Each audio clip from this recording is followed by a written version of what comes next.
Welcome to the only place where real, raw, and vulnerable conversations happen with IFBB Bikini Pros to give you an inside look at their struggles, strategies, mindset, passions, and all of life beyond the stage.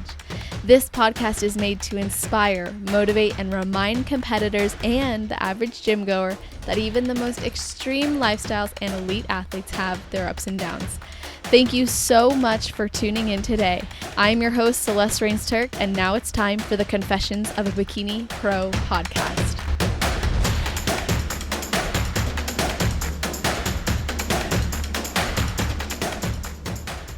Today, we are hearing from a lifelong athlete turned online fitness and health coach, as well as personal trainer. She has her bachelor's degree in psychology, and her mission is to help women love their bodies through weights and balanced nutrition. She's been competing since 2015 and went pro at Universe in 2016.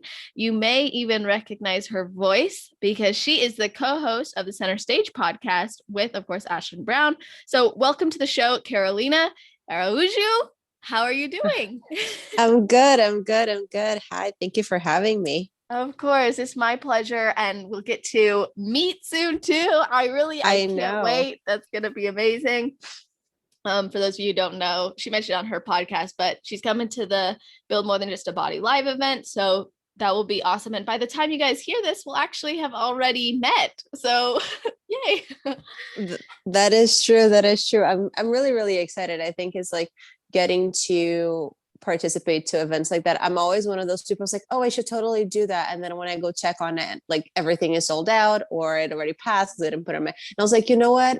I just need to be more proactive about it. So I like reached out to you and I just like booked everything as fast as I could. So I was like, okay, this is it. It's a full commitment now. Yes, I love that. I have regrets of things that I didn't take advantage of in the past, and I've learned that the hard way. I think sometimes I get shy and I'm like, I don't know if I should go to this thing, and then I miss out and I actually regret it. So I'm excited that you're coming, and I have so much that I want to talk to you about today, like I was telling you before we started recording. And I always love to start the episode by asking if you have a ritual or something you do or think about right before your heel hits the stage.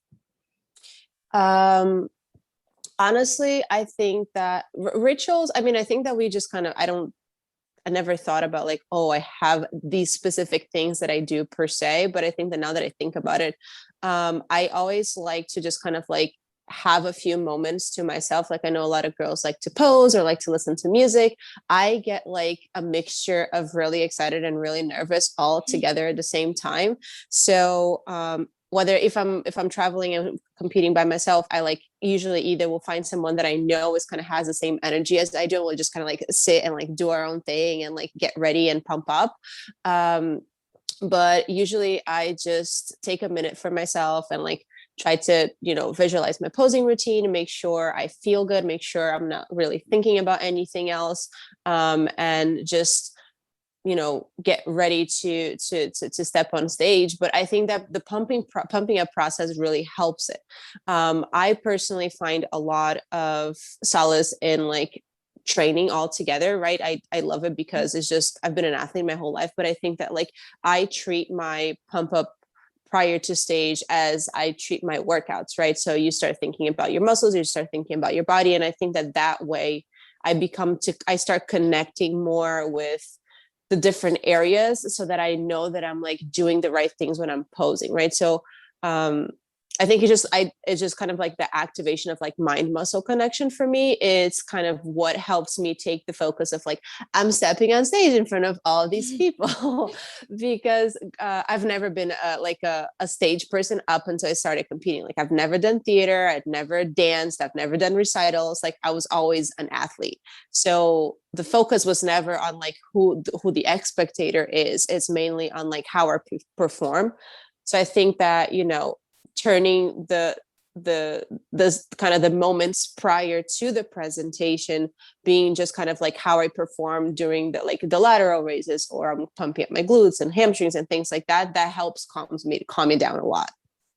Yes, I like that. So by utilizing what you already know from training and using and training with the mind muscle connection, you bring that backstage with you, and then you're able to step on stage with a little bit more peace of mind kind of calm your nerves and also Yeah. know that you're pumped in the right places.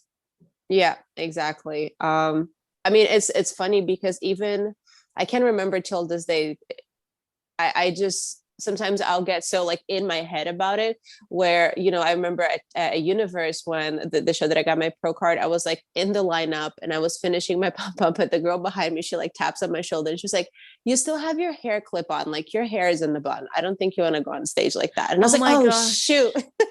Wow, that was so nice of her to tell you. I mean, we were like far back in the lineup, but I was just like, oh, that would have been a disaster. And I Um, could see that happening, honestly. Like you get in your own yeah, little bubble. exactly. So I think I just like try to get in my own bubble.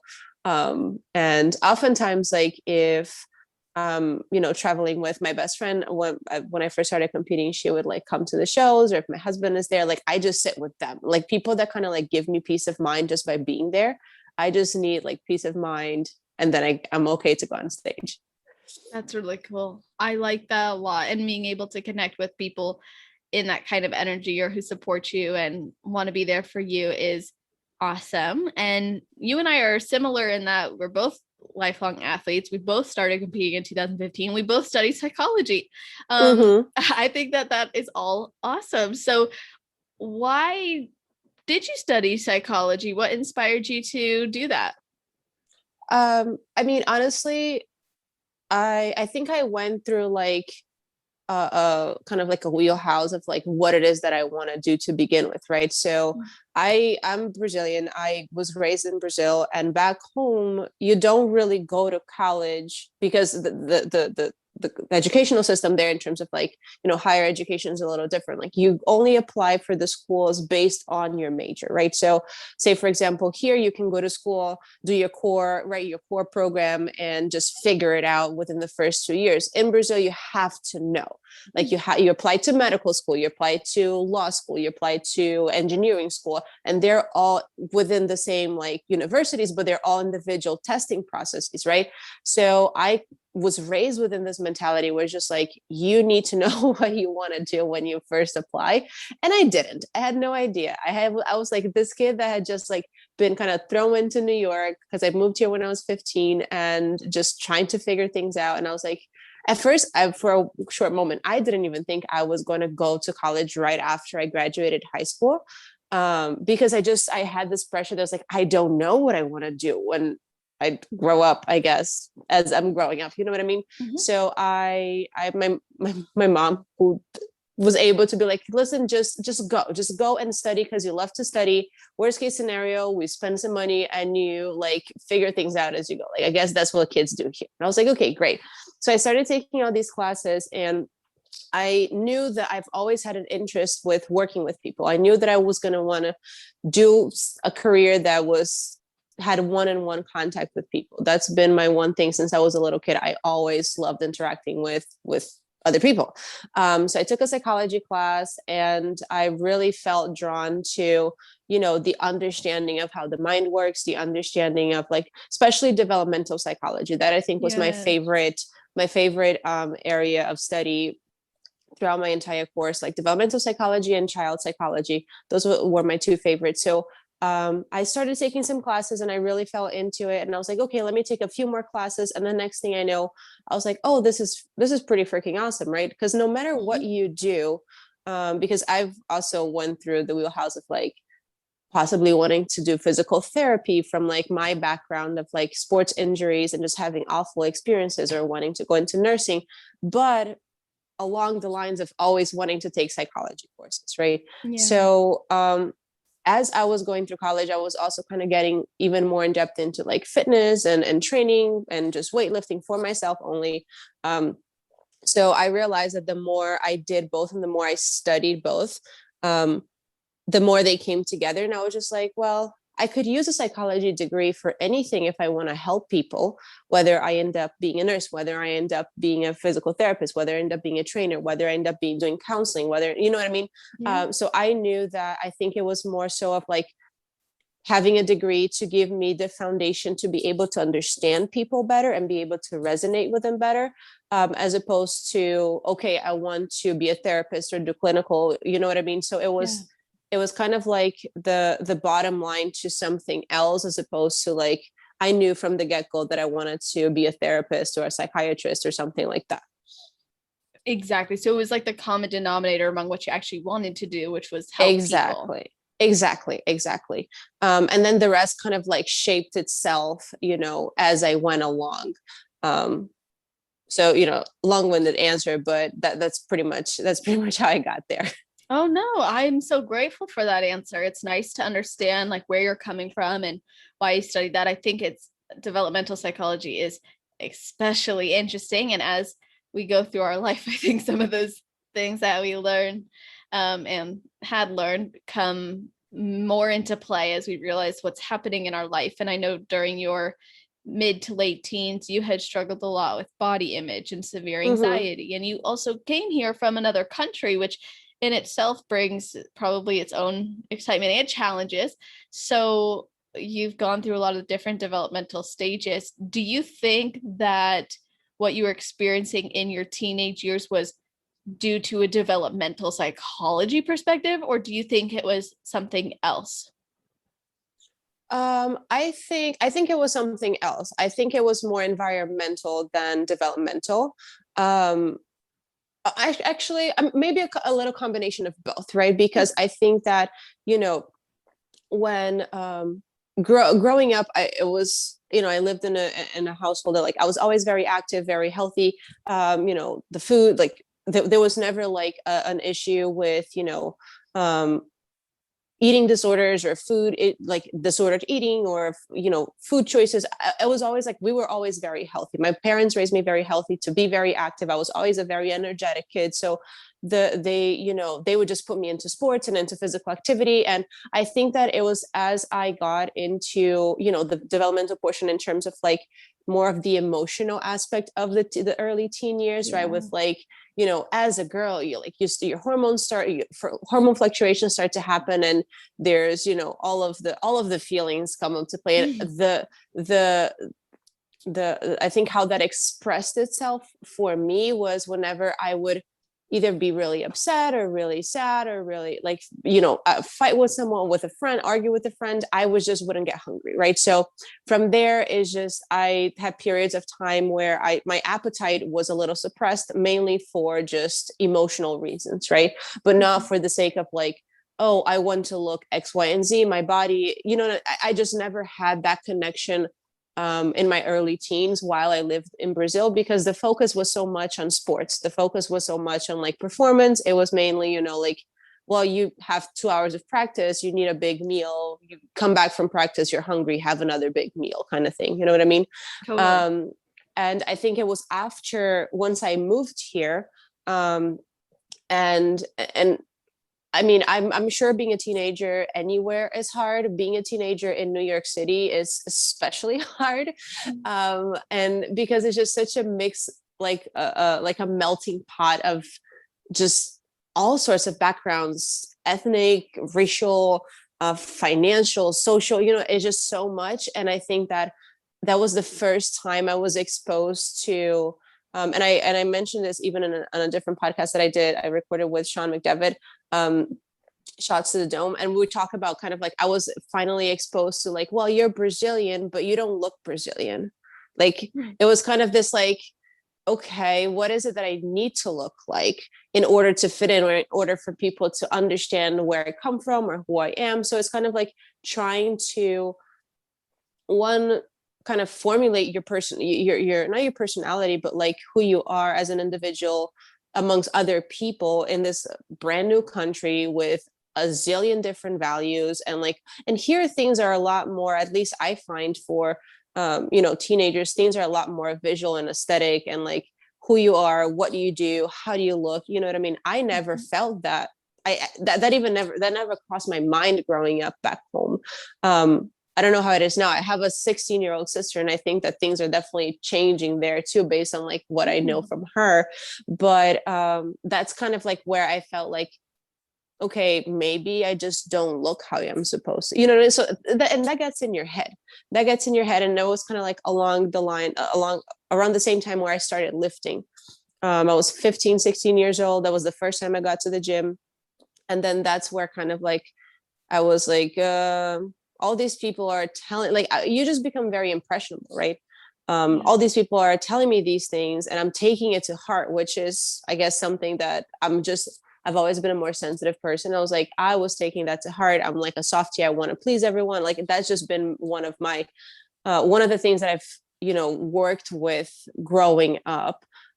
So I let that impact how I felt about myself. So that put it like, I got a chip on my shoulder about how I needed to look. And that's where I think the body image issues kind of started to get worse, because I really internalized that. And I was just like, now we got to work to gain as much weight as possible, because I was really skinny. I was like a lean bean, like walking around, because I was 5'5" and like 107, 108 pounds, because I always played sports. So it was just like nothing stuck, which it's, I mean, a great problem to have for some people, but that's just what I looked like. So I think that I'm so grateful that I got into fitness when I did, but I think at that point in time, the focus was a little misguided. And it led on to kind of like a different, wheelhouse of like, oh no, looking back at it, you know what I mean? Yeah, it's so interesting. I think just the changes that you were experiencing at that time in your life and being introduced to this new culture, and also not having it be similar to what you had previously experienced, and then the standards that maybe come with that, and not knowing exactly, well, if I don't look like this, what am I supposed to look like? And like you said, being impressionable. And wow, it's just interesting to hear your perspective. What sports did you play growing up? So I played, it's not really big here in the States, but it's called the European handball. So it's a mixture of soccer and basketball, and you like score goals and you dribble a ball. So yeah, a lot of people say like, oh, I played that in elementary school, but that's pretty much the extent that it goes here in the States.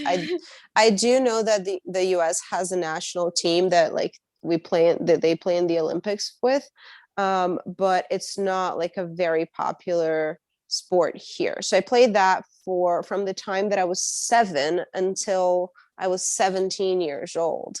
When I moved to New York, I was able to find like a co-ed team, like in Midtown, and it was like they were all much older, they were all adults, and it was they finally were able to put together like a women's team that was like filled with like European girls and like Japanese and Egyptian, which are countries where like you find a lot of European handball. And I played with them for a couple of years, but I was getting too banged up because I was like 17 and a twig, and everyone else was just a full-grown adult and much stronger than me. Yeah. But that's what I did for 10 years. Wow.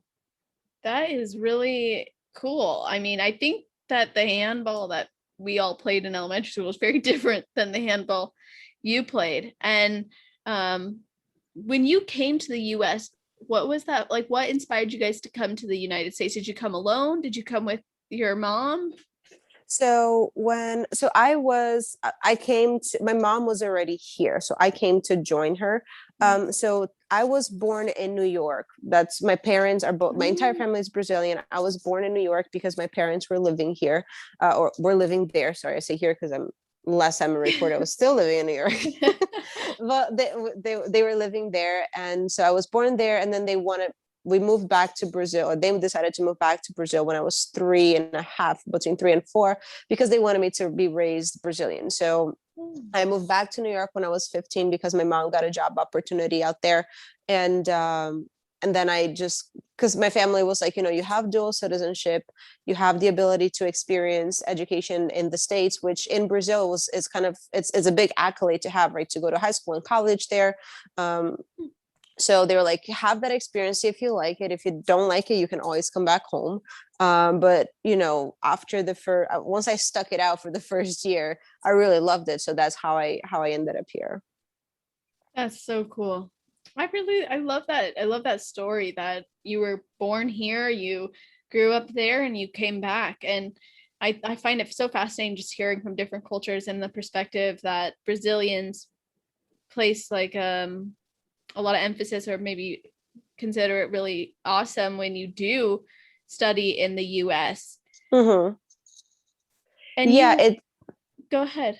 and I was gonna say it's always like a big, it's kind of like almost like a rite of passage in terms of like spending a couple of, even if it's 6 months, like if you have the ability to, a lot of people, because in Brazil, higher education, it's very well, it's something that's really important, right? And I think being able to get that from different countries back home is always something to kind of like, if you have the opportunity, you're taking it, kind of thing, you know what I mean? Mm-hmm. It's like an expectation. Yeah, it's like, yeah, oh, what do you mean you're not going? Right. So you experience these different cultures and these different ways of life. You lived in New York for 13 and a half years, and now you've moved. Mm-hmm. Why did you move? um Honestly, I think it was a combination of, one, let's be honest, I hate the winter. I love snow is beautiful outside, but there's nothing about, being extremely cold all the time that I enjoy. I never really got to get used to, and the winters were just getting longer and longer. So I was getting to the point where I was just like, all right, I'm reaching my limit. But I think that, when you are in the city like New York, and I think you only truly experience this even if you've spent like maybe a month or two there, it's New York is kind of like, it has a life of its own, right, as a city. So that energy, that pace it's always done, like it really is a just go go go all the time. And as a teenager, when you're in college, and even for some professions, it's, you thrive off of that, right? And I did, and it was just like, it gave me the ability to kind of just keep up the pace and go to school full time and have a full-time job and just do all these things. And I really loved it, the whole culture of like, just nonstop high octane lifestyle. But for the past couple of years, I think I was just like that, in combination with the winter, and it was just, I was like, I need to slow down. It was just getting to me, you know what I mean? Like I was getting to a point where I was just like, I need a change in pace, and I want something that's closer to home to me, right? So, and I remember the first time I came to California, and I came to Los Angeles. I came here by myself. I think I spent my birthday here. I was like the only birthday that I spent alone, like in a different place. I had friends here, but I was just like, just I needed to get away. So I came to LA, and just walking around, and like people were so nice, and the weather is so nice, and it just reminded me, it was a combination of like this place that is just like, it feels really great to be here, and it reminds me a lot of home, right, back home in Brazil. And I mean, although I didn't grow up by the beach, I grew up in Sao Paulo. My entire the remaining of my family all lives in Rio. So every chance I got, I would go, get on a bus, get on a plane, get my dad to drive me to go to Rio. I just always loved there. That's kind of like where my heart lives a little bit. So this reminds me a lot of Rio. The pace, the energy, the people, the style, the lifestyle, everything moves a little slower. And I was just like, at that point in time, I was like, one day I want to live here. I don't know when it's going to be, but one day I want to live here. And then fast forward to last September, I came back to visit. And I think it was a combination of like mid, COVID, and how things have been changing. And quite frankly, I know that a lot of people say that like New York is coming back. It's just the city hasn't been the same ever since, I think, quarantine and all the things that happened in the past couple of years. So once I came back home in September, I got to my husband. I was like, "So let's go to California. How about that?" And that's really kind of where it came from. It transformed the idea of wanting to live one day, wanting to live in California, to like, okay, this is the time to do it. Let's go.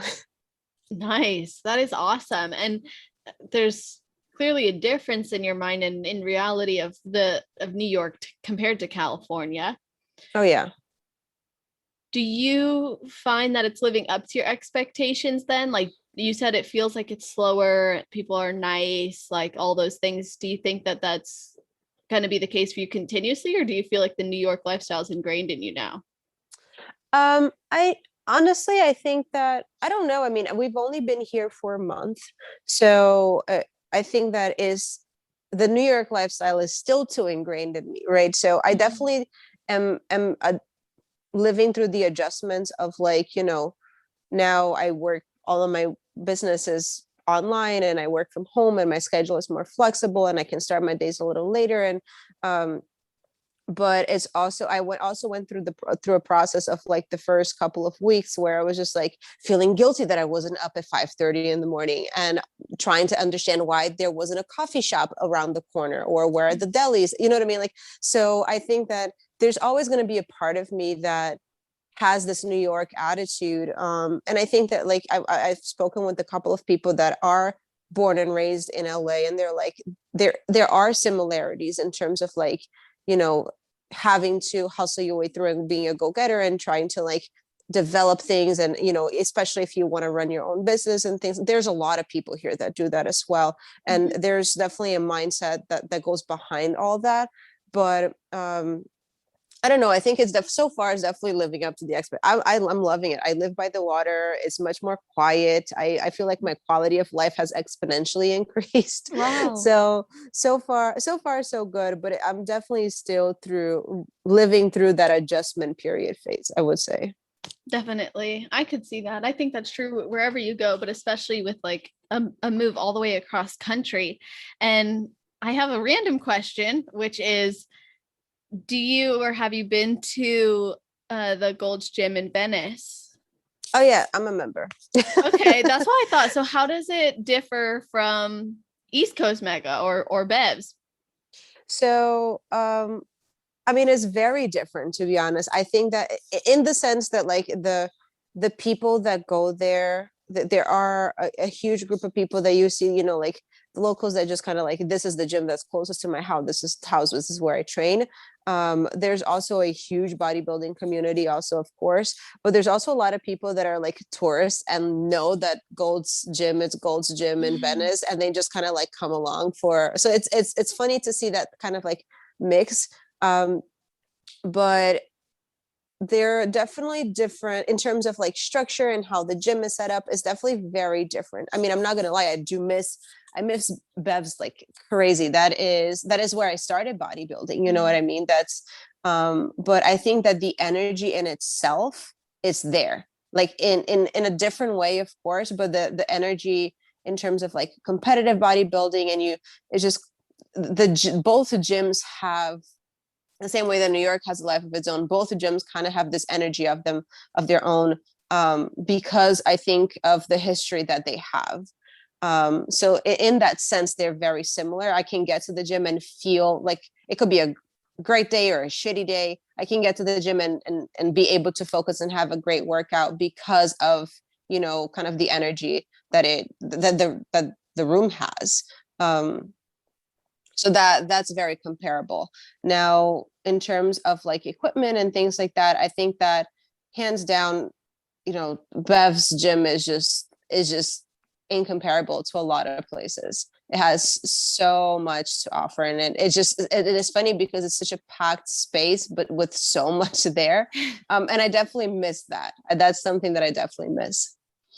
Any pieces of equipment that you miss especially?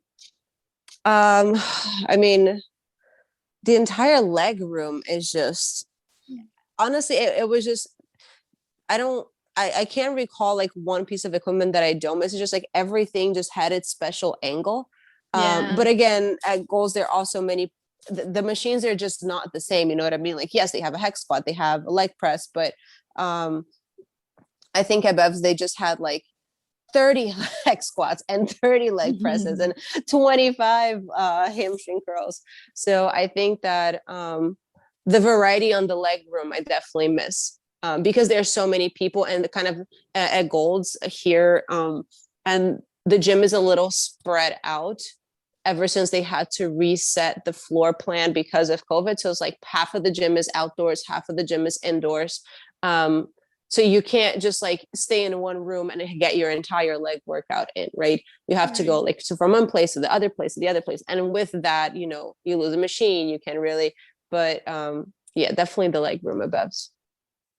Yeah, that's awesome. I've never been there, so I was curious, and I'm glad that you shared that. And of course, I think that there's a community that comes with both, or with any gym, but especially like in the bodybuilding gyms, I notice. And do you miss, or do you feel like you're missing out on having like feedback or having insight from certain people on the East Coast now, or do you think you're getting that also in the West Coast, or did that not matter to you? Honestly, it didn't really matter much unless like I was, about to compete. Like if it's because I'm one of those people, like, yes, I after competition, I always get feedback from like judges and things like that. But leading up to that point, like unless I'm working with a coach, or if, at Bevs, you had the opportunity to, Steve always makes himself so available, and gives you pointers and directive and things like that. I mean, I haven't competed here, so I'm sure I'll definitely miss out on that. But again, I can also, shoot emails to people and be like, here, this is what, this is what my physique looks like. This where I was at last season. This is where I'm going for. What do you think?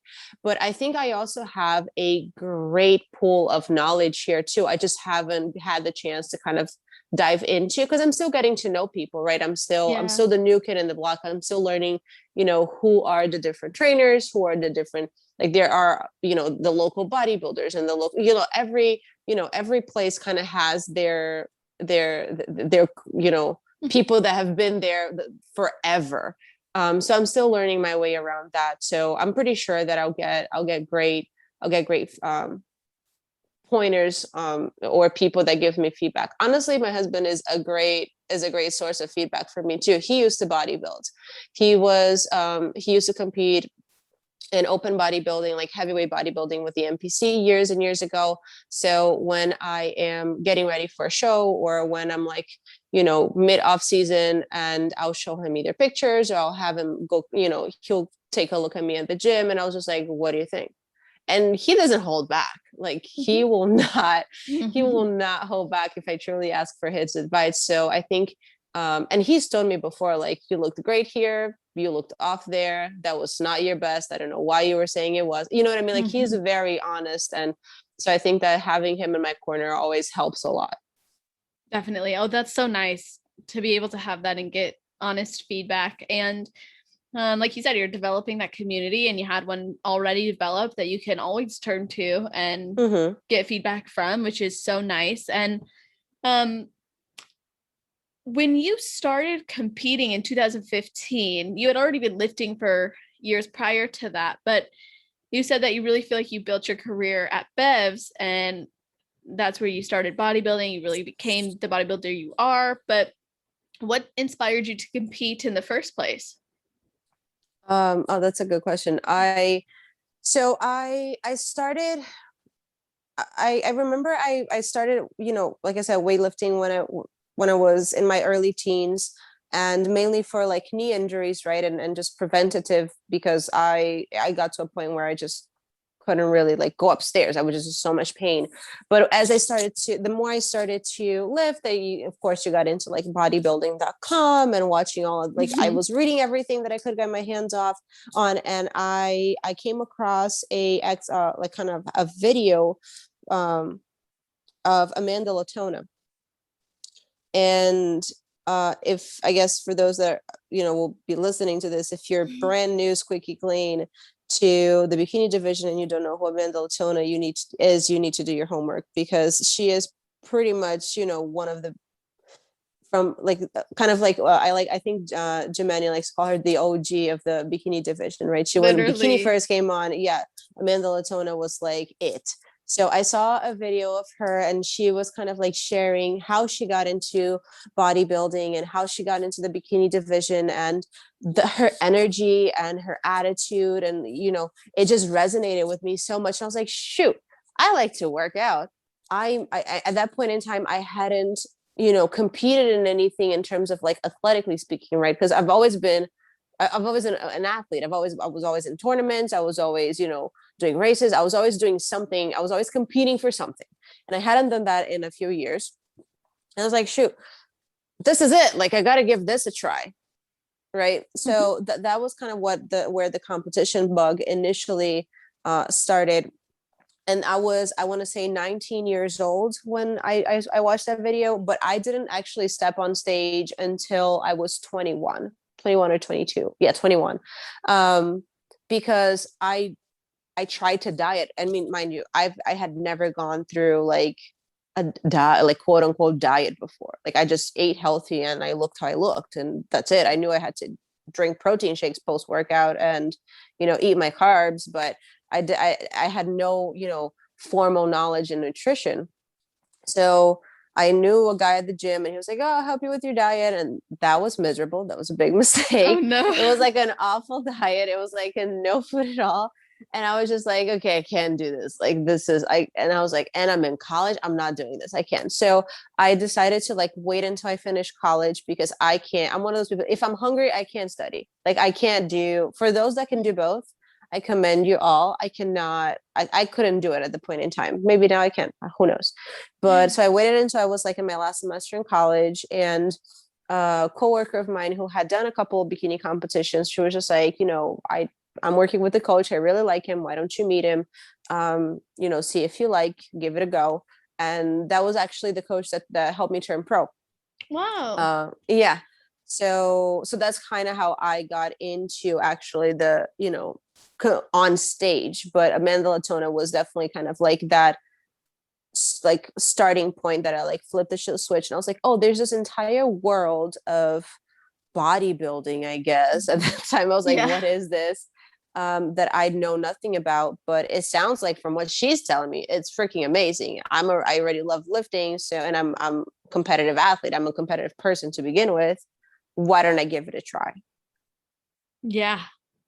Ooh, I like that. That's awesome. So you were able to channel that competitive spirit to competing. You were inspired by someone with similar energy to you who was doing something you thought you could do because you were enjoying that lifestyle. What was that first prep like for you then? Because you said this was the same coach who helped you to turn pro. So Mm-hmm. how has that approach maybe changed over time, and what was it like for you in the beginning? Well, at the very beginning, I mean, it was okay. I think I was just so excited to get started and to give it a go. I'm also very like, mom said that I'm like, I put like blinders on whenever I want to do something, and it's just like, it doesn't matter if it's hard, I'll just do it. Mm-hmm. So I was just very excited to give it a go. So the initial portion of the diet was fine. I dieted for 22 weeks. It was the longest prep I've ever done in my life. It was like really, the coach was just like, you know what? You never done this before. We need time, which makes sense. But I remember till this day, the first peak week I've ever had to experience. And it's funny because now when I come across, first time bikini competitors as they're like leading up, as they're kind of like about to step on stage, and they're like, I am the most tired person on the planet. And I was just like, trust me, we've all been through the first peak week.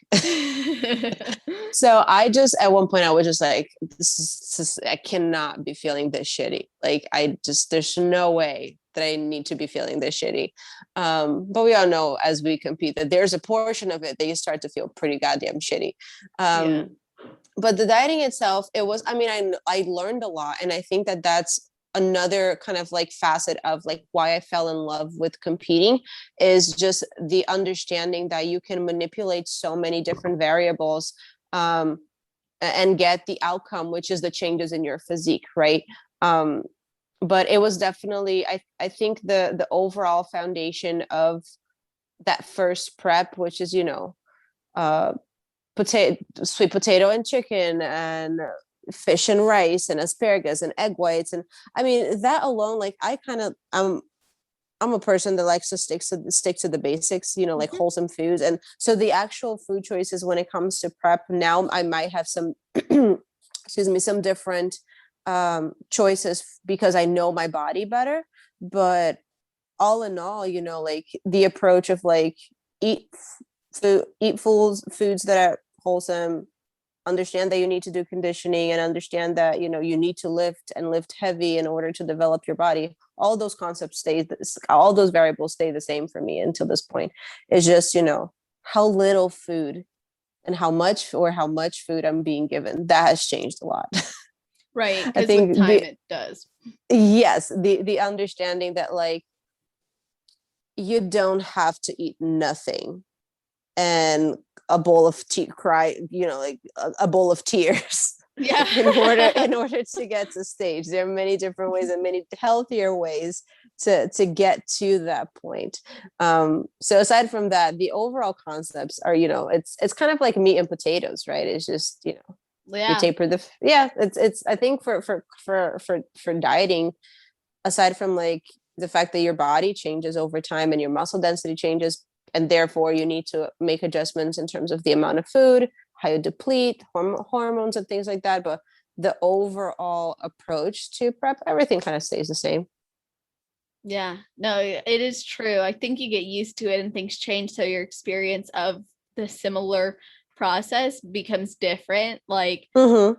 your mindset shifts. When I look back at 2015, when I started compared to now, it's just such a different, I just look at the lifestyle so differently.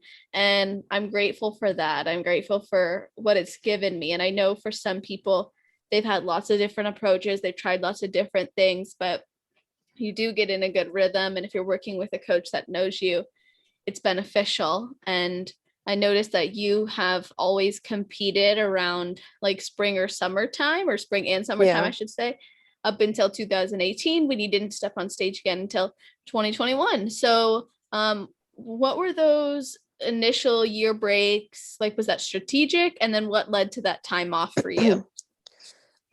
So the initial year break, so stepping on stage, I mean, I've always wanted to be able, like the mindset is always like, let's do as many shows as possible. And then my body tells me otherwise. Like I'm always like I'm always over planning, and then I see where what my physique allows me to do. But I always like to kind of I have always kind of started around a specific time of the year, right? So that early spring and summer. But so after my season in 2018, which by the end of it, that season in itself just wasn't my best. I think that I started at a point where I should have pulled the trigger on like starting my prep later. Like I started too soon. I started my show not being prepared enough, and then all the shows after that were kind of like me running after, it's kind of like when you're trying to think about trying to like soak up spilled water with your bare hands, right? You're like, Yeah. push it this way and push it that way and push it Yes. this way. So I was just kind of trying to do damage control and see because I was really determined. I was like, I'm going to just try to place well, to try to qualify. Of course, in the IFBB Pro, like the goal is always to qualify for the Olympia. The goal is always to look better every season. But at the end of that season, I was just burnt out. I was burnt out. I had lost a lot of muscle mass. I was skinny, like I felt skinny. I felt like there was nothing left in me to continue to, and I needed to put on more size. I'm also very realistic to understand the fact that I need time to put on more size, right? I can't just do like 3-month off season improvement, whatever, and now I'm gonna start dieting. Like that's not how it works, at least for me. Like some girls are fortunate that they put on muscle much quicker. For me, just putting on weight and keeping the weight is hard. So I knew that I would need the remainder of that year, and I had made the decision like, okay, I'm gonna take an entire year off, prior to stepping on stage. So that's where, end of 2018 and all of 2019 came about. Like I didn't even I didn't even send my registration for the IFBB that year, because I was like, I don't want to change my mind. This is what I'm doing. This is the plan. This is what I have to stick with. So I felt like I had to come out of like a rabbit hole from like feeling like crap, because it beats you up mentally too, not doing well and knowing that you felt like you wish you could have done better. And I beat myself up a lot about that too. Like I think that my expectations for my performance are always so high, and when I can't meet them, I get on my own case about it, which I'm getting better at, but that's kind of where I come from with that. So I tried to give myself a lot of time to improve, and then I was gonna I started prep actually at the end of the year, and I was going to step on stage in early mid-April 2020. And then everything shut down. Like literally everything shut down. I was on the train ride home when I got a text message saying all gyms are closing. And at that point in time, 99% of my business was online, was in person, sorry. Oh, wow. Everything I did was in person. And it was just at a point where, you know, every single client was about to renew, and like just financially, once the city shut down, I was just like, I either scramble to pay for competitions that are most likely going to get canceled, which they did. Every single one of the shows that I had planned got canceled. Or I can focus at the big picture here and just try to, you know, find my footing like everyone else was when New York City shut down. So that's where I think 2020 off that, you know, that extension of an off season came about, right? So I reversed myself out of contest prep because at that point when everything shut down, I was a little bit less than 2.5 weeks out. So I was very, very lean and had been dieting for a while. And I just reversed myself into, you know, up until towards mid end of the summer, until things started to open back up and I was able to get back to the gym. And that's when I started lifting again. My body responded well. And that's, I was just like, you know what? I feel like if things don't shut down again by the end of the year, let's start a prep. So that's where, you know, I started back up again for 2021. Wow. Do you feel like you've accomplished what you wanted to as far as growing and bringing what they were looking for, what you were expecting from yourself? Initially, I thought I did.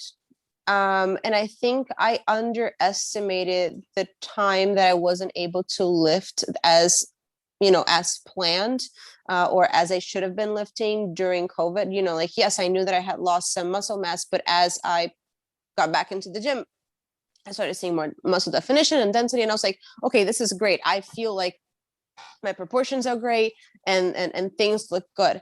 My prep, I felt well, you know, like I think that the conditioning came about really well. I feel like I was really happy with how I was looking. And then I stepped on stage and realized that, like, wait a minute, I really did need those 6 months of lifting, because, you know, I felt, what I felt was I felt much smaller, like, you know, volume wise and in terms of like the amount of muscle tissue that I have, compared to the other girls. And this is not to say that, oh, the bikini division is no, like every division evolves, right? And every competitor, everyone develops muscle density. If you continue to do the same thing, especially when it comes to training and lifting over months and months and years, you're going to develop muscle density. You're going to develop, your conditioning is going to change. So as our division of as a bikini division in the federation continues to train and continues to compete, of course the look is going to change a little bit.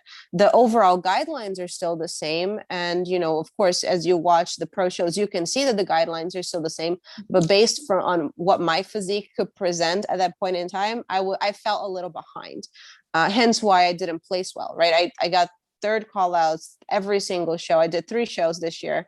My physique changed. You know, I was able to deliver the adjustments that the judges were requesting, and you know, because of that, I think I jumped a couple of places, still in the third call outs, but I jumped a couple of places up by my last show. But I definitely felt like I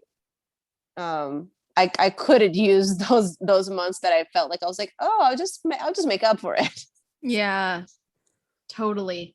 Okay, so you mentioned earlier that you had struggled a little bit with that whole mentality of like, I'm not performing well enough or meeting my expectations. So how did you cope with this last season, knowing that you had put in time to develop and yet maybe fell short of what you were hoping for?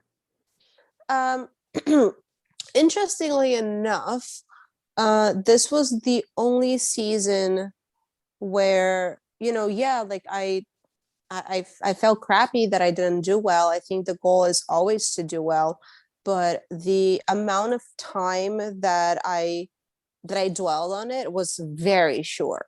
It was very, very short at that point in time, because I didn't have time to dwell on it. Like 5 days later, I had another show, right? So it was one show after the next. But I think that it was just having the 2 years to off stage and coming back. Hopefully, I like to think a little bit more emotionally mature. I think it was just kind of like, okay, this needs to be a logical response, right? What is the reality in front of me? What are the changes that are required of me? And how do I get, where do I go from here? And I think that being able to not have an emotional response to a very, black and white problem, like, okay, you need more conditioning, you need more density, you need more size. Your proportions are fine. You just have to add on, which is fine. I just keep on training. That's not, that's an easy problem to solve. Having that issue, in order to place well, as opposed to like, oh my God, it's the end of the world. I came unprepared. Like, I didn't feel like I had come unprepared in the sense of like, I did everything that I had to do. Like my prep ran smoothly. There was no stone unturned. I just showed up, and everyone else that showed up, just, they looked better. And the expectation was different. So I think it's having the ability to see things from a different perspective now, 2 years later, helped me a lot. Yes, I still, got frustrated, and like, of course but I think that I didn't allow that to cloud my judgment when in terms of like, you put in the work, because I have, cut myself slack on preps before and then don't show up my best. That's on me. That's 100% on me. And I think that that's the thing that athletes, whether you're an amateur or a professional athlete, professionally, you have to understand, like, if you're putting in the work and you're doing all of the steps, you're resting the way you should do, you're following the plan and you're adjusting as adjustment needs to be made, then all you need to do is be very rational about what your next step needs to be. And I think that's what I've been doing. And I think it also helped that after I competed, I couldn't dwell on those problems either, because I was getting ready to move cross country. Right. So it was a combination of both things. But now I feel good. I think that like I'm in a much better place mentally and emotionally to accept what it is that needs to be changed and what it is that I need to do moving forward. I really like that perspective. And I love how you shared that it's evolved over time and you can recognize that you did everything that you had to do. And that's something you can be proud of and know, and still recognize that there's improvements to be made. And the good news is you love doing this. So it's really no problem to keep doing it. Exactly. So I love that. I think that mindset's really important to have, knowing that you might lose, you might get third college, you might not even get a placing, but at the end of the day, if you did everything you could and you continue to do everything you can, you're going to progress, whether or not that means you progress to first place, which I have no doubt that you could get there, obviously. But for, just anybody who might have doubts, if you are consistent, you'll get there. Yeah, I think you're really right. And I think that, it's been a long time coming in terms of like being able to get to that place, because I've always been a sore loser. Like I've like ever since I was a little kid, it's just like I've always been such a sore loser. And I was literally the person like the kid sitting on the bench crying because I missed a goal where I lost. Like that was me, like I have no shame on saying it. Like I remember the first time I didn't place well on a show, like I called my husband crying. I was like, yeah, I didn't do well. He was like, well, what'd you expect? They just look better than you. And I was just like, I was so baffled by that statement. I was like, what do you mean? How could you? Exactly. He was like, look at the pictures. They look better than you. They place better. That's, that's how it goes. So I think that over the years, it's just, you start, like you said before, you start to see the process, experience the process differently. And because of that, you're able to have a more mature response to it all. And then just take it from there, because, there are girls that place well all the time, and they're very competitive, but some days you're going to do well, some days you're not going to do so well. And there are times where you're not going to have the control over that outcome, because it's not up to you. All you can do is prepare yourself the best of your ability, present yourself the best of your ability, and show up. You don't know who else is going to show up, how they're going to look. You don't know who the judge, I mean, you know who the judges are going to be, because the judging panel for each show that's the public knowledge, like you can ask that, and now the lists are up on, but you don't know what the decisions are going to be made. Mm-hmm. It's up to them. So I think it's just like being okay with realizing that, aside from doing my best and trying to look my best and present myself the best way I possibly can, everything else is not up to me. Right. So, and being okay and coming to terms with that. It's hard, but it's the sport. I picked to compete in it. Like, nobody forced me. So I need to come to terms with that. So I think now that I have, it's a different ballgame. That's right. And looking back too, I remember when I first started, I was like annoyed knowing that, well, I stick to my diet 100%. Like, I never, ever cheat. I never have licks of anything off plan. And that's still true. But when I started, I would be distasteful, I think, and a loss in that. It was my very first show. And I thought, I overheard this girl in my class who like won or whatever, that she was cheating on her plans, and all these people backstage were talking about that, and really pissed me off because I didn't do that and I still didn't do well. Doesn't matter. They're not asking you how well you stuck to your plan. They're not asking you how well you worked out, how hard you push in the gym. They're judging you on that day.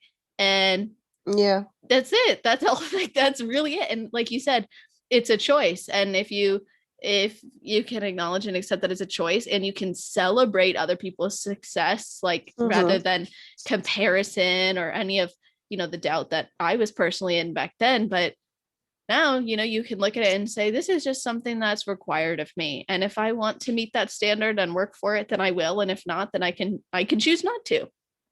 Yeah, you're right. You're completely right. And I think it's, this was said to me before. It's just like, you need to respect the fact that, regardless of whatever diet anyone else is following, in order to step on stage and look accordingly, every single girl on that lineup needs to put in a severe amount of work. Yes. I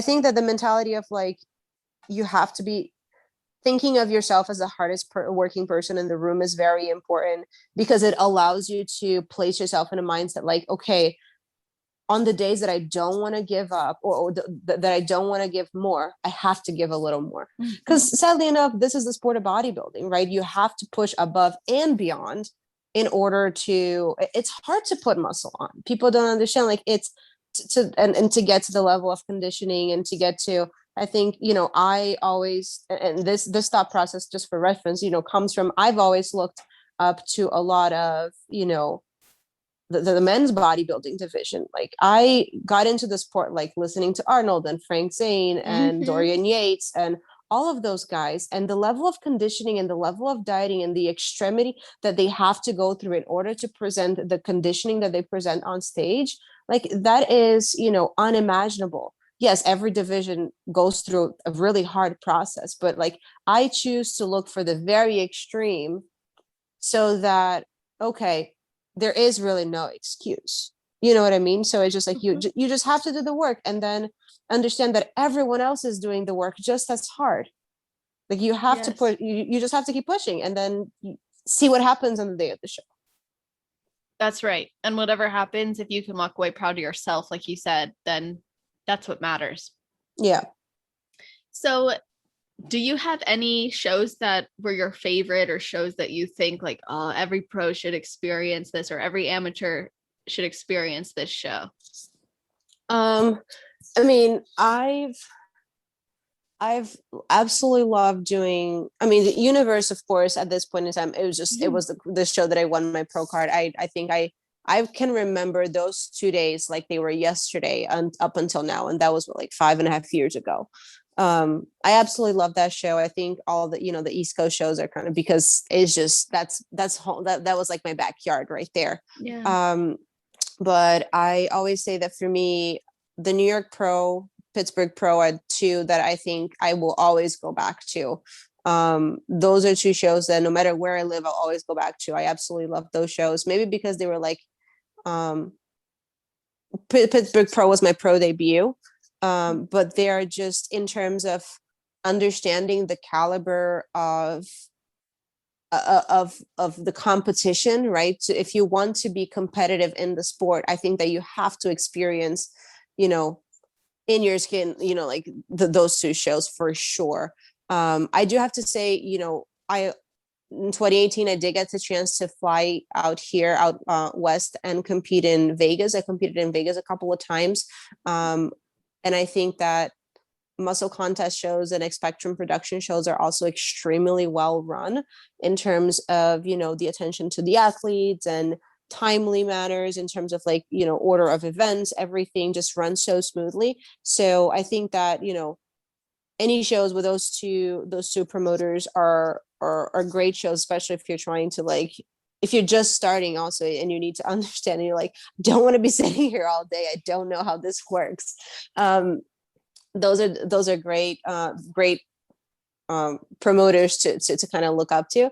But New York Pro and Pittsburgh Pro are kind of like closest to my heart. I did them. I've done Pittsburgh 3 times. I've done New York. Did I do New York 3 times? Yeah, I've done both New York Pro and Pittsburgh Pro 3 times. That's cool. I absolutely love those shows. I can tell. So you're gonna go back for them next year? Well, I don't know when I'll be the goal is to step on stage next year. Yes. So most probably, yeah.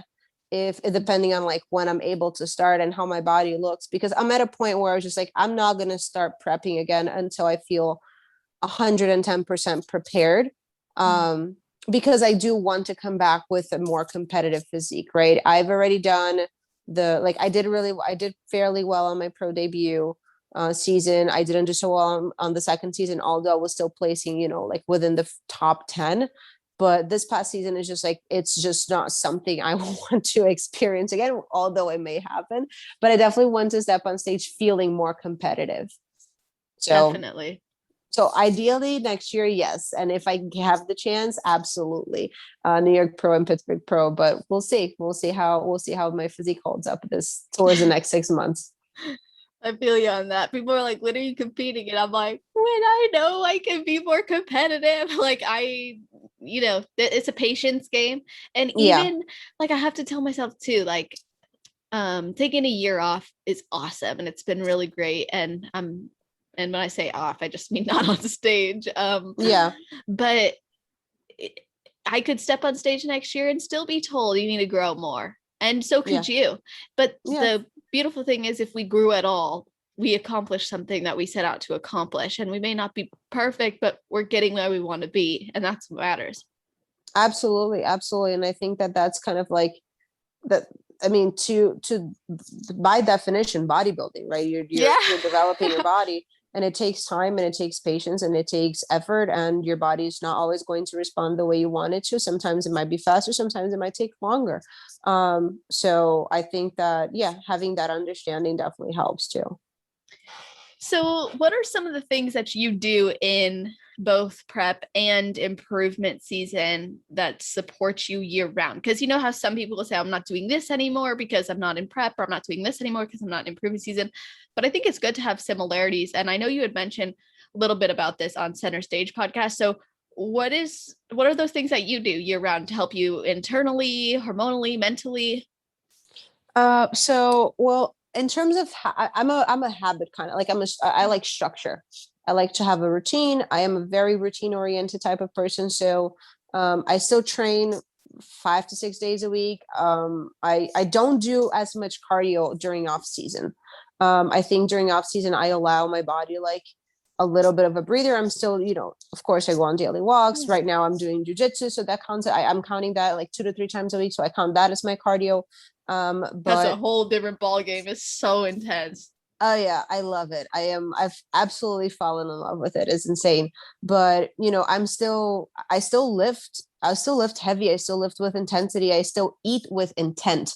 And I think that's the one thing, I allow myself more flexibility, but I I still eat wholesome foods. I still eat clean foods. I give myself a little bit. So it's more like a 90-10 or 80-20 kind of Mhm. scenario there. Like if it turns out that one day I want to go out for dinner and I'll make a healthier choice, but it's still going out for dinner. You know what I mean? Like, but I don't beat myself up over that. I don't eat all of my meals like out of a container when I'm not competing. But I do eat well. Eat a lot of fruits, a lot of veggies. The one thing that stays consistent, and I know I remember it's great that you mentioned this. Mhm. Ashlyn and I talked about in one of the most recent episodes is my supplementation stays very much consistent in terms of my vitamins, my minerals, digestive health, hydration, muscle hydration, organ hydration. Those things for me are essential because, yes, I'm not stepping on stage, but my body needs to perform optimally off season in order for it to perform and look optimally on season. You know what I mean? So my supplement regimen stays pretty much the same. I definitely am very, very mindful. I've been talking a little bit more openly about this. Like I do blood work post show to make sure that everything is, if anything is off, I need to, and I need to re-regulate it. So right now I am being mindful and taking care of some like hormonal changes that happen towards the tail end of my prep. Adrenal health is huge. So making sure that, your cortisol management it stays on point. And that comes not just with like taking ashwagandha 30 times a day. I think that like now everyone talks about cortisol management and that's like the new it thing to talk about. But cortisol management comes from like adequate rest, stress management, training enough, not training enough too, Yeah. sleeping well, eating well, making sure your digestion is on point. So I think that just making sure that my internal health is tip top shape on and off season, that has been the biggest shift. Because before you just kind of like end up relaxing and not caring, or some people like, I just take my supplements when I need to get ready for a show. And that's not necessarily the case. Yeah, so true. And it's important to get in a routine and get in a habit, because if you're only relying on habits, I guess let me back up and reframe this. When you go into a prep, you have to be routine and you have habits that you have to execute on: posing, training, eating. Those are non-negotiables, and your mindset should be on that list too. But I know for everybody, it's not.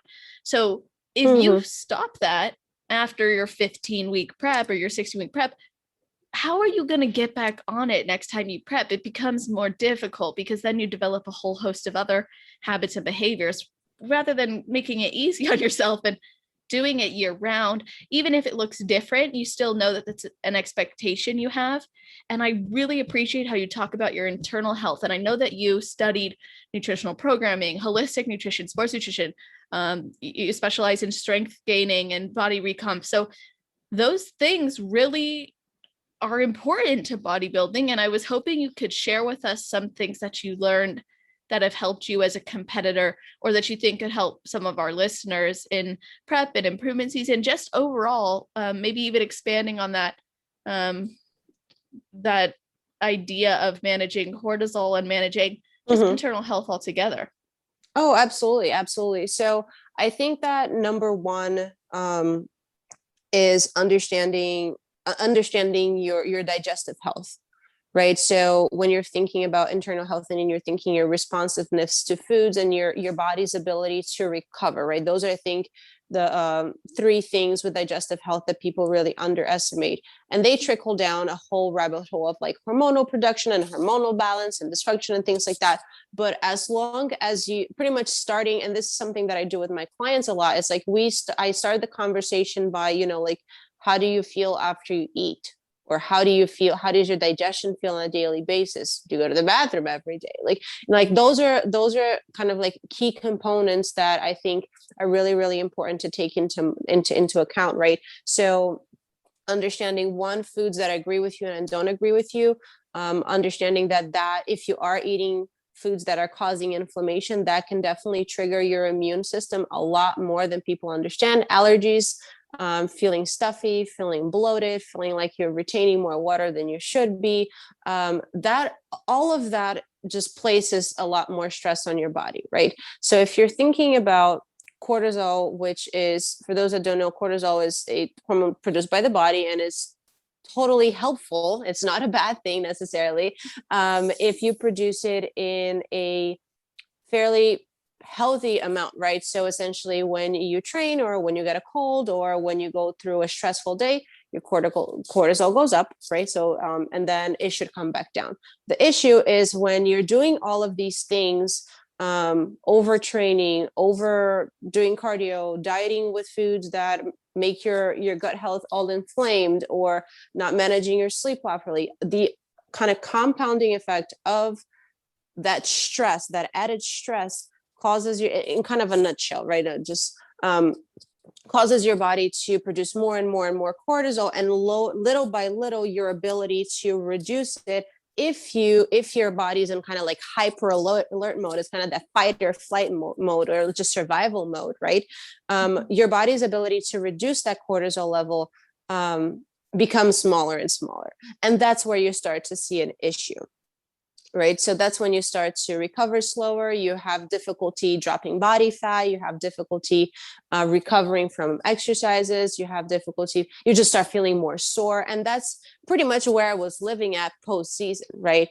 I was training. My strength was going down. And I think that once you see yourself experiencing all these things, I think it's very important to either talk to your coach, talk to your doctor, run a blood panel, but step back and say, like, okay, what is it that I'm doing on a daily basis? Let me understand what kind of like my life looks like on a kind of like a picture frame, right? Yes. And then go, what is it that I'm doing that's a little too much? When was the last time that I took a rest break or a rest day, right? A lot of the times when I talk to clients and they're like, oh my God, I'm so tired and I had to move some workouts around, but don't worry, I'm hitting all of them, but I'm feeling really sore and I'm not sleeping really well, but it's okay, I've just pushed through. And I was like, hold on a second. Like, that's not the goal here. So the first question is like, when was the last time you rested? And they're like, oh, it was like 2 weeks ago, but it's great, right? Because I've been doing so much work. No, that's not great. So understanding kind of the environmental and lifestyle behavior choices that you have that are causing you to place too much stress in your body is the first thing. And then once you get to the point where you're like, oh shoot, I am doing too much, I am not giving myself the downtime that my body requires in order to recover, then okay, what are some of the things that I can implement aside from behavioral changes that help? And that's where like adaptogens help a lot, and that's, working with Project AD has helped so much because they have such a great variety of anti-inflammatory, antioxidants, and everything is very holistic and herbal based and natural. And but I think making supplement choices, I just don't want to go into specifics because it's such a case to case basis. But I think that once you've made your lifestyle choices and behavioral changes that are reducing your stress, and after that you're still not feeling great, then you definitely need to address like, okay, what's some internal processes that I need to change and how can I change them in order to continue to feel better? Oh my goodness. Preach. I love this. I want to appreciate you for for saying, let's not talk about supplements, right? Let's not recommend supplements. Let's talk about behavior, because ultimately that's what's likely causing these types of deficiencies or needs, or the feelings even of overwhelm and stress. And I think what you said about just evaluate, I loved this question. You said, what am I doing that's a little too much? And I love that question because that can be applied in any aspect of life. Like, I don't know, you probably get this a lot too, but like I'll get messages sometime like, oh, I'm feeling this way. Like, do you have any supplement recommendations that I could take to help me? And I'm like, are you drinking like way too much caffeine? Are you getting sleep? Like, how much are you sleeping? I don't think there's a supplement that can help you if it's a bandage, right? If you're still not sleeping well and you're still not recovering. And we're taught, just like you've experienced with your clients, as you were saying, to keep pushing and push through it. And like, I'm guilty of this too. I think all of us athletes and competitors or people who want to succeed in something do this.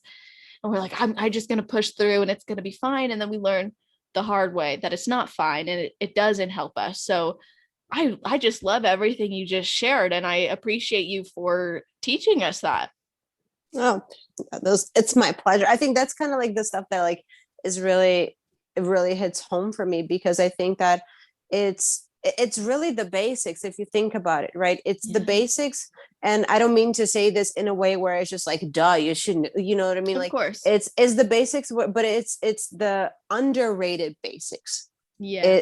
And it's stuff that like oftentimes it's like you said, you know, when you were talking about the behaviors that you keep off prep and on prep, and those are like, you know, if you it's hard to change behavior pretty much, you know what I mean? Like, so if, you know, I have clients that are like, oh my God, it's really hard for me to drink water. I was like, it's not hard, you're just not accustomed to drinking that frequently, you know what I mean? Like, or it's really hard for me to put my phone away after this. It's not, you just haven't done it that much. So I think it's and one strat is just kind of like finding the strategies that help you slowly but surely implement new behavior. It's where it's where you learn to succeed. And when you start to progress, and when you and then the more, you know, it's kind of like positive reinforcement, right? The more you progress, the more you're going to want to do the things that progress, that help you progress. And that, and I think that kind of can work in both a very positive way and a very negative way, because in one way, you know, if you're thinking about positive behaviors like, you know, taking rest days when you're sore, or, you know, drinking water during the day, promoting movement during the day, those are great things. But then in the same token, it's like they're, you know, a person who has been working out 5 to 6 days, working out a ton, they never worked out before, and they're seeing progress. They just think, I need to work out even more to see more progress. So it's just understanding what positive reinforcement is ideal for you, and what's the one that's kind of over the course of the time going to run you down into the ground. Yeah, couldn't have said it better myself. And I think you really put it well there. And those are good things to consider. And there's always another level, right? And we think, I really like how you emphasize that we think things are hard, but really it's just that we haven't done them. And to maybe piggyback off of that, if you beat yourself up for thinking those things are hard, you're not being fair to yourself either. Like, you wouldn't tell a kid like, oh my gosh, I cannot believe you can't tie your shoe. Like, I literally just showed you how to tie your shoe. And they're like, I've never worn a shoe that, like, they only have ever used Velcro. It would be so unfair. It wouldn't even make sense. So to do that to yourself, you know, if you're listening to this and you're like, I really want to change my habits in this way, I want to try these things, be kind in the process, expect it from yourself, and find ways to capitalize it on it. Use habit stacking, use tools that are going to benefit you, consider the value of doing those things, but also know if it doesn't come easily now, it could in the future. Think of all the things that you do on a day-to-day basis now that are so easy that in the past it took a while to get into. It's possible. Yeah. And I think that, you know, that's really important to bring up. And one of the things that I have a client that, you know, when she came on to start working with me, it was kind of like bare minimum. It was like, you know, like baby steps, like the definition of baby steps. And it was like the whole idea of habit stacking, right? Like, first, let's get you moving, then let's introduce a workout, then let's introduce water. Then so, and it was really as a slow progression for her. But what the one thing that I said to her, because she was getting really frustrated, I was like, it's not bad to have big expectations or want to achieve like really, really big goals. It's important to be realistic with the process that's going to get you there.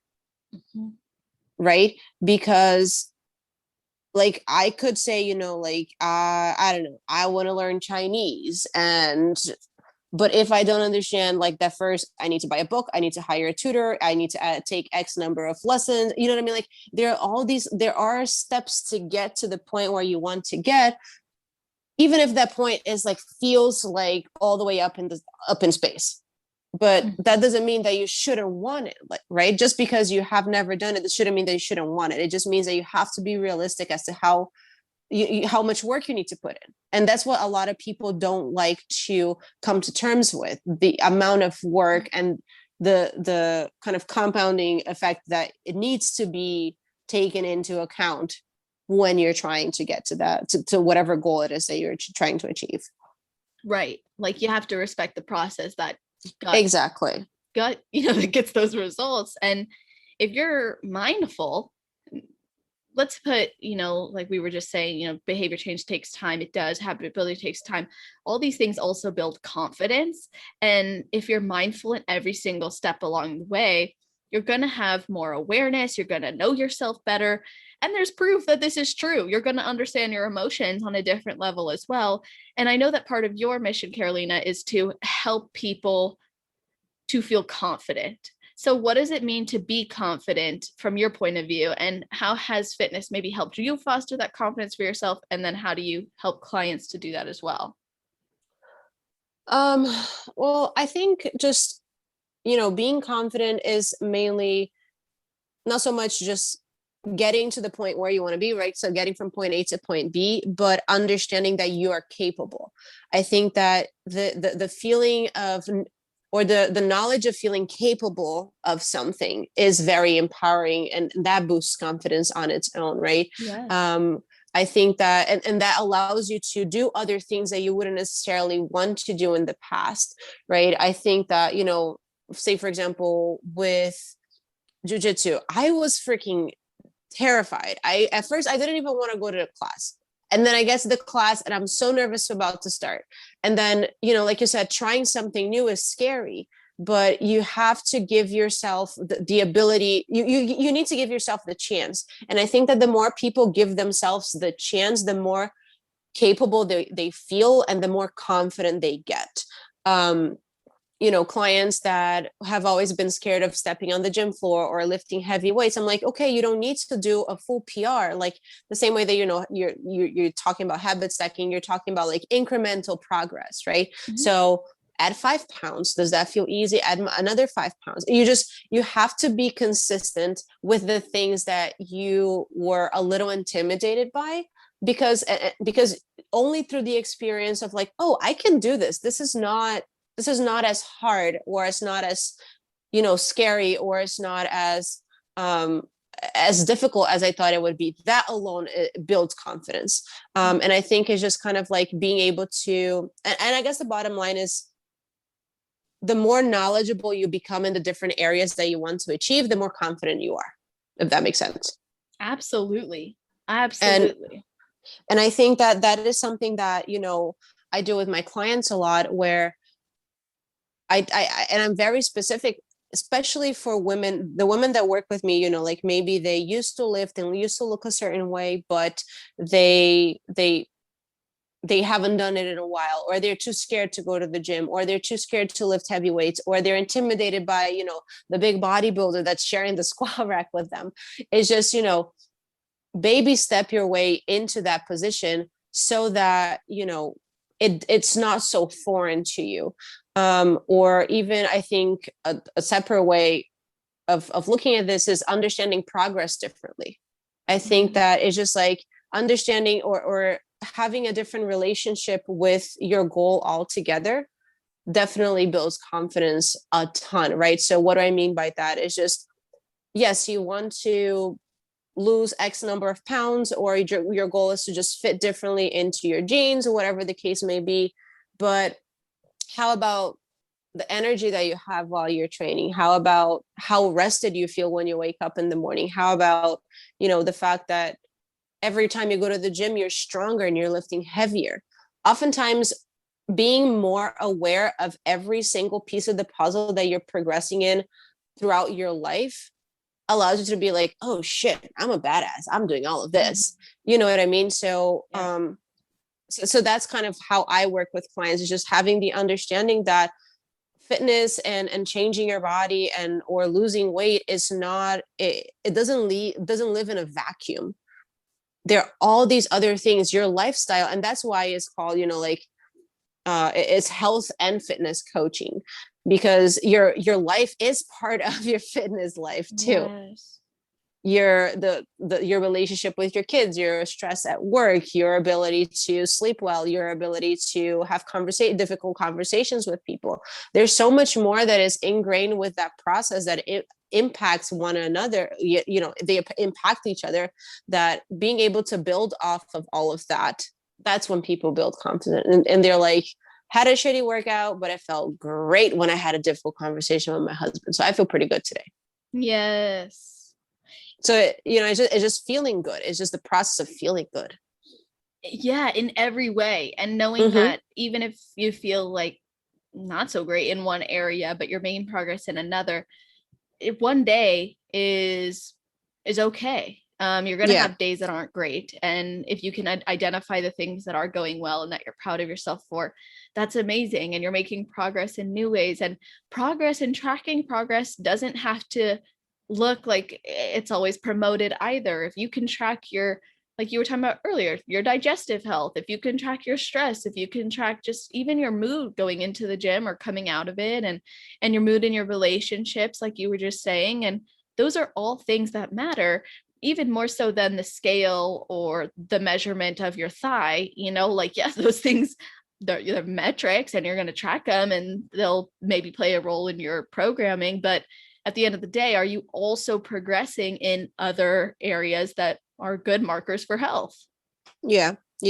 I think I agree with you. I 100% agree with you. I think it's just expanding on what it means to feel good. Because if you look great, but you feel like shit, that's not going to make you confident.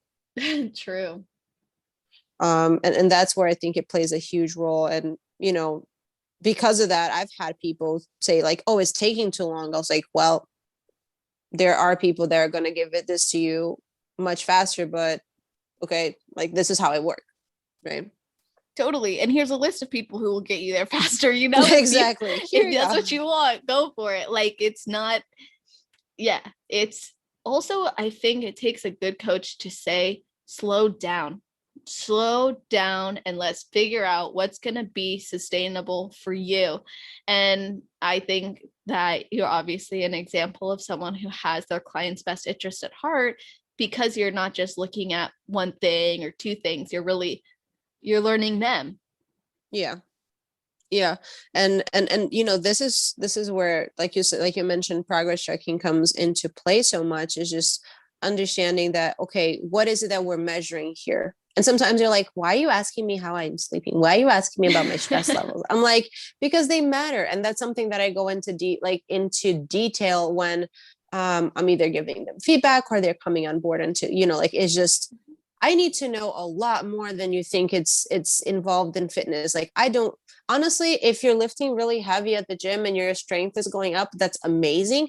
But I care more about so many other pieces of the puzzle, because they all lead up to the lifting heavy at the gym.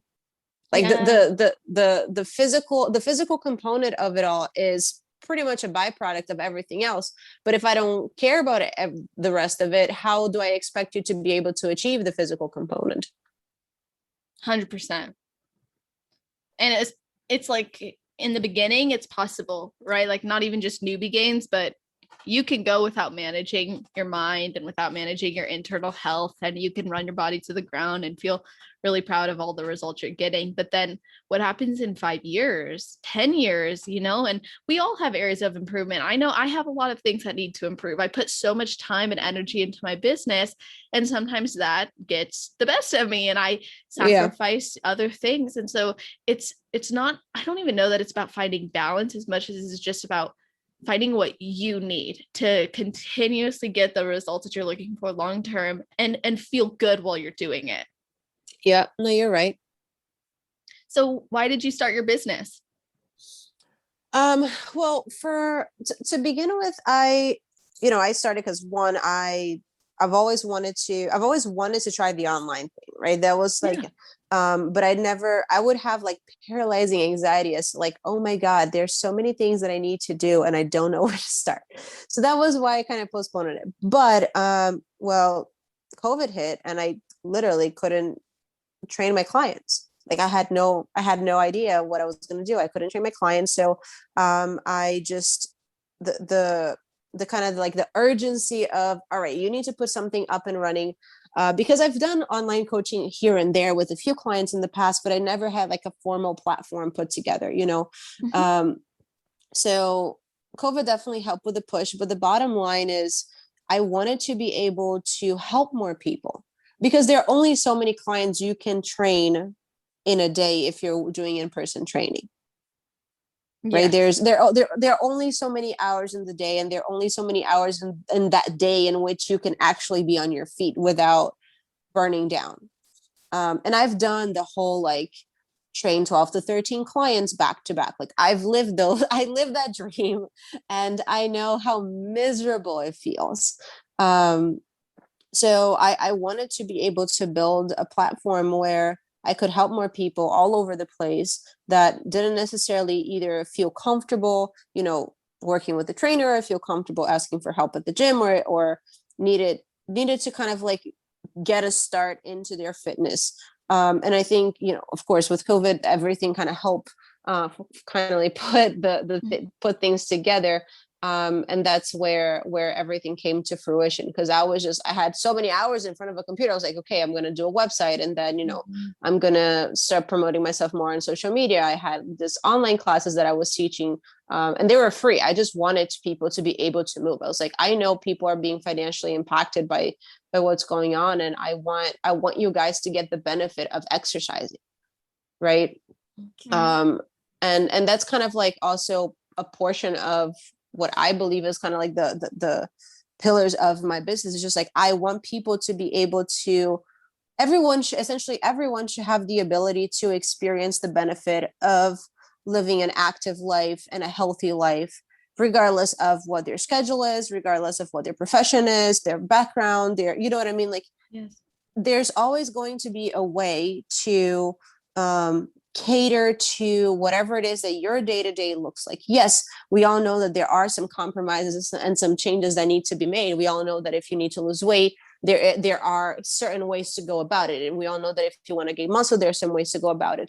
But how your day-to-day looks in order to get to that, to get you through that process, yeah, that can be 1000% catered. And I think that it's just kind of like breaking the mold of like, you must work out 5 days a week, you must do an hour of cardio a day, you must eat X number or these types of foods on a daily basis, because that's not how life works, right? We're all you have to know that there individual differences is a very real thing. And that's where kind of what my approach to my clients programming comes from. And I wanted to be able to give people the awareness of that, right? You're just like, so what, you work in you work in a financial district and you have a 12-hour day. Like, let's figure out what you can do in order to feel better, what you can do in order to be healthier, as opposed to someone that sits on their couch all day and can go to the gym at any time. You know what I mean? So yes, that's kind of like where I'm coming from when it comes to approaching fitness and approaching programming and approaching nutrition protocols. I think that's great.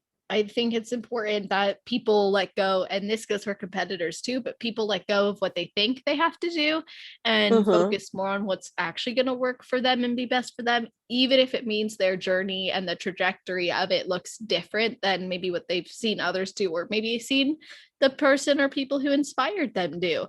But it is good that we focus on what do we need in this moment, and feeling better can be as simple as drinking more water, meditating, or it can be as extensive as getting into a routine by going to the gym 5 or 6 days a week, whatever. But like you said, what's going to make you feel good? I think your passion is very clear. It's awesome. Thank you. Yeah, I think, and that's kind of like gets in the way almost sometimes, because you're not always going to get people that are as determined or as committed, but it's just like, I was like, I really want to help you here, but you need to help me help you. You need to meet me halfway. Absolutely. I understand that. I think it's good though that you work with so many different people, and I've found that the more I work with people, the more I learn how different we all are. Yep, that is And very true. it's a beautiful thing. It's so cool to be able to learn and experience different ways of life just through helping someone. And we only get a glimpse, and even as much as we try to get the whole picture, sometimes we don't. But it's really special that I think it's special as a coach to know that there's people out there who trust us to help them in whatever journey that is that they're hiring us for. But that service, it's a service, right? We're serving them in some way and they're trusting us with that. And that's so incredibly special and valuable. And obviously that meant a lot to you, and you invested so much time in getting everything up and running so you could service them. Yeah, no, you're right. Wow. So we've covered a lot. Yeah, I know. Oh my goodness. I'm really happy though with everything that we've talked about. And is there anything I didn't ask you that you think I should have before I asked you the final question? No, I think I mean, based on what we talked about before, you covered it. You covered everything. You did a great job. Yay. Oh, well, thank you. I'm so happy that you've come on. And of course, I love to end the episodes by getting your best advice for girls who have never competed before but would like to, and then your best advice for girls on their road to pro. Okay. I think my best advice for girls who who have never competed and are getting into is, one, get yourself great guidance, and just understand that this is a sport that you always have room to build on itself, right? So there's no, what do I mean is there's no perfect time. When do I know I have a lot of muscle? That's a question we get a lot on the center stage. Like, when do I know I'm ready to start competing? You just got to go through the process and see where you're at. And then build from there. Your physique is going to improve over time. Your posing is going to improve over time, but you have to just, one, get good guidance, get a great coach, and make sure that you're just going through the process and and seeing where your body's at and being able to build off of that, right? Because you're not going to know what your physique looks under. And I say under, I mean, like, you're, once you drop the body fat, until you literally do it. There's no measure that a coach can look at you and be like, I can see a little bit, but like, we need to see what's under there first. So get your feet wet and then go from there. I think that's my biggest thing. And then for girls that want to turn pro, or they're on the road of on the road of turning pro, I think is just, continue to, one, just continue to push, one, in terms of like your understanding as to where your physique needs to be, understand, where the division is going in terms of, parameters for posing, parameters for body symmetry, physique, development, definition, conditioning, and listen, get feedback when you compete.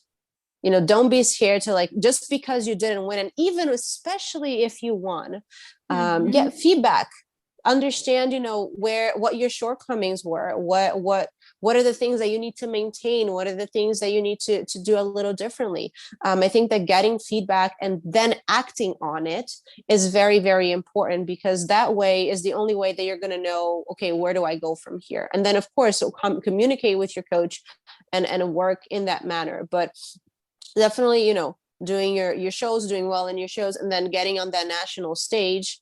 Just because you don't do well on your first national show, don't just think that, like, okay, this is not for me. Get your feedback, understand what you need to do, and just keep moving forward. And because the more you work, the better you look, right? This is a sport that, like, continuous work will show progression. So I think that would be my biggest thing for girls that want to turn proness. Make sure you get your feedback, understand that, presentation is important, and understand that the more you work towards it, the more you work towards that progression, the closer you'll be. Yes. Ooh, beautiful advice. I love that advice. I appreciate the advice, and I want other people to be able to reach out to you, connect with you, maybe even work with you. So can you let everybody know how they can find you? Of course. So I am, of course, on Instagram. I'm at Carol Araujo _fitness. And then if you want to reach me via email, my name is Carolina, and my email is Carolina at fitwithcarolina.com. Those are the two easiest ways to get a hold of me. I'm like super responsive when it comes to direct messages and comments and emails and stuff like that. So if you have any questions about, any of the stuff that we talked about, or kind of where to go if you're trying to compete, if you're already competing, you can I love answering questions. There's no small question, there's no silly question, there's no stupid question. I love answering questions. That's great. That's so good to know, actually. I think there will be people who probably want more of your insight. So thank you for sharing that. I'll put those in the show notes page as well. That's always on celestial.fit/podcast. So if you guys are listening right away, that'll be at the top, or her episode, I should say, will be at the top of the page with those links and the email. If you're listening in the future, scroll down to the category section and you'll be able to find everything there, because it's in alphabetical order. So if you guys have, really amazing takeaways, or you're just enjoying listening to the episode, or you're on a long drive, you're doing cardio, tag us as you listen. It means so much to me and the athletes, so we appreciate it. And if you could, leave a review or rate the podcast so other people can start listening too, if they're not already. And I just appreciate your guys' support always. I'm humbled to be able to talk to amazing women like Carolina and talk to all of you as well. So thank you guys for tuning in, and hope you have an amazing rest of your day, night, or morning, wherever you are in the world while you're listening to this episode. Just make it awesome. Thank you for having me.